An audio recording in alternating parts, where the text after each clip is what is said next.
도라 탐험가가 단순히 아이들을 교육하기 위해 만들어진 쇼라고 생각했다면 완전히 잘못 생각한 거야. 도라 탐험가는 지옥 같은 삶을 살았던 한 라틴계 소녀의 극도로 비극적인 이야기에서 영감을 받았어.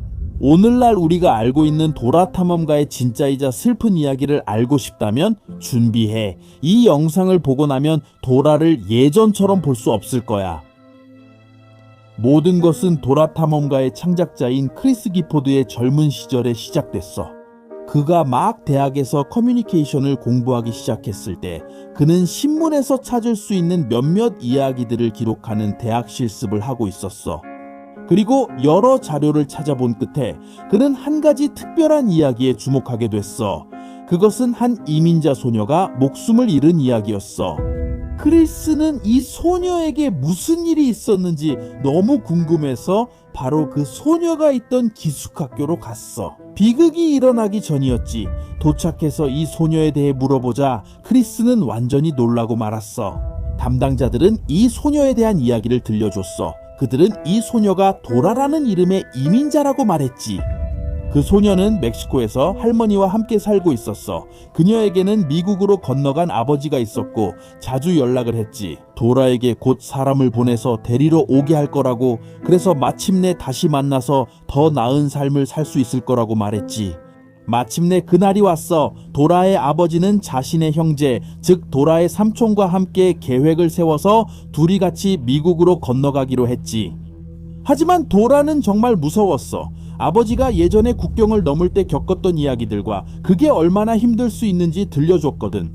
하지만 도라가 무서워하지 않도록 아버지는 걱정하지 말라고 모든 걸 모험이나 게임 속 여행처럼 생각하라고 말해줬어. 하지만 도라는 계속해서 아빠, 나 길을 잃으면 어떡해? 라고 물었어. 그래서 아버지는 도라가 길을 잃지 않고 더 안심할 수 있도록 몇몇 위치와 참고할 만한 것들을 설명해 주려고 했어. 몇 주 후 그날이 왔고 도라는 할머니께 작별 인사를 하고 아버지가 설명해 준 지도가 들어있는 가방을 챙겼어. 가는 내내 도라는 앞으로 무슨 일이 일어날지 몰라서 완전히 압도되고 두려웠어. 다행히도 도라는 삼촌과 사촌 디에고와 함께 갔어. 도라가 말하길 디에고는 동물을 정말 좋아했고 센트럴파크 동물원에서 일하는 것이 꿈이었대. 디에고는 도라에게 모든 게 잘 될 거라고 안심시키려고 했어.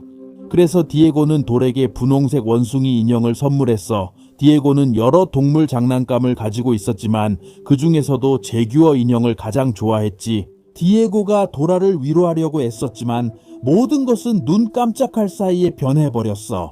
마침내 사막 한가운데를 건너야 했던 그날 밤, 여러 명의 이민 단속 요원들이 그들을 가로막았고 모두가 당황해서 각자 다른 방향으로 달아나기 시작했어.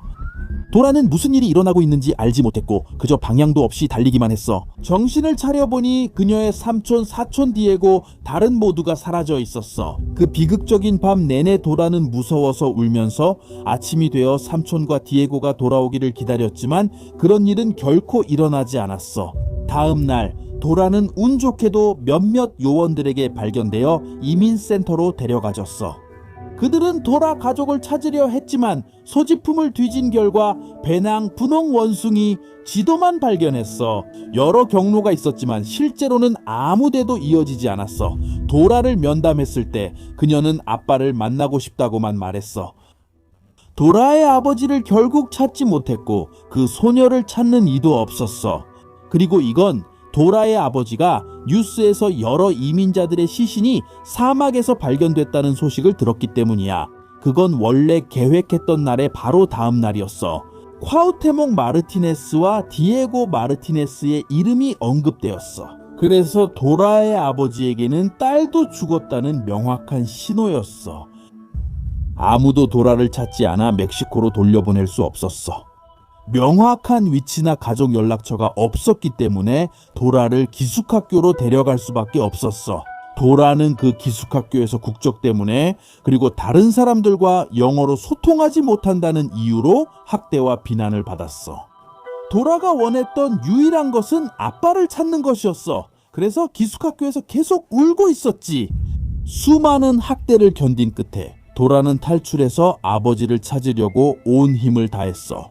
하지만 안타깝게도 닷새 후에 도라는 다시 사막에서 발견됐어. 하지만 이번에는 이미 숨진 상태였지. 돌에게 남은 건 배낭, 지도, 사촌이 준 인형뿐이었어.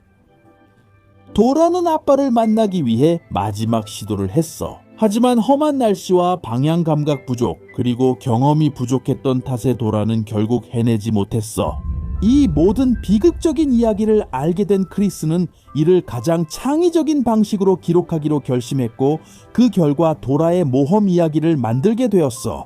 크리스가 이렇게 한주된 이유는 만약 의사소통의 장벽이나 그런 인종차별이 없었다면 도라가 아직 살아있을 수도 있다고 믿었기 때문이야. 그리고 어쩌면 도라가 아버지도 찾았을 거야. 이 쇼는 단순히 아이들을 즐겁게 해주고 일부 사람들에게는 다소 터무니없게 보일 수 있는 교육적인 요소만을 주는 전형적인 어린이 프로그램이 아니야. 크리스는 에피소드가 아이들뿐 아니라 어른들에게도 도움이 된다고 강조했어. 그런 소통이 큰 도움이 될 수 있는 상황, 심지어 생사가 걸린 상황에서도 그들에게 도움이 될 수 있다는 거야. 도라의 소지품들은 그냥 쓰레기통에 버려졌다고 해. 하지만 일부는 도라의 아버지가 그녀의 죽음을 알고 잊지 않으려 소지품을 가지러 갔다고 믿고 싶어 해. 이 비극적인 이야기 이후 크리스는 자신의 경력을 굳건히 이어가며 이 소녀의 기억을 기릴 수 있는 애니메이션 시리즈를 만들기 위해 노력했어. 시리즈가 공개된 이후로 많은 사람들이 이 작품을 좋아해서 20년이 넘도록 방영되고 있어. 그리고 도라 시리즈는 전 세계의 히스패닉 문화를 알리는 데도 도움이 됐어. 아무튼 친구들아, 순수한 이야기가 때때로 가장 아픈 진실을 숨길 때도 있어. 한때 희망으로 가득 찼던 소녀 도라는 결국 더 나은 삶을 꿈꾸는 모든 이들의 상징이 되었어. 도라, 그녀의 정신은 프로그램의 모든 모험 속에 살아있으며 가장 어두운 길에서도 항상 한 줄기 빛이 있다는 것을 우리에게 상기시켜줘. 아마 그래서 수백만 명의 사람들이 그녀의 노래와 미소 뒤에 상실의 이야기가 있다는 것을 모른 채 도라와 함께 성장했을 거야. 사랑과 용기, 단순히 TV에서 보는 것이 아니라 반드시 기억되어야 할 이야기야. 도라, 탐험가의 슬픈 이야기에 대해 어떻게 생각하시나요? 다른 캐릭터의 뒷이야기도 궁금하신가요? 댓글 기다리겠습니다.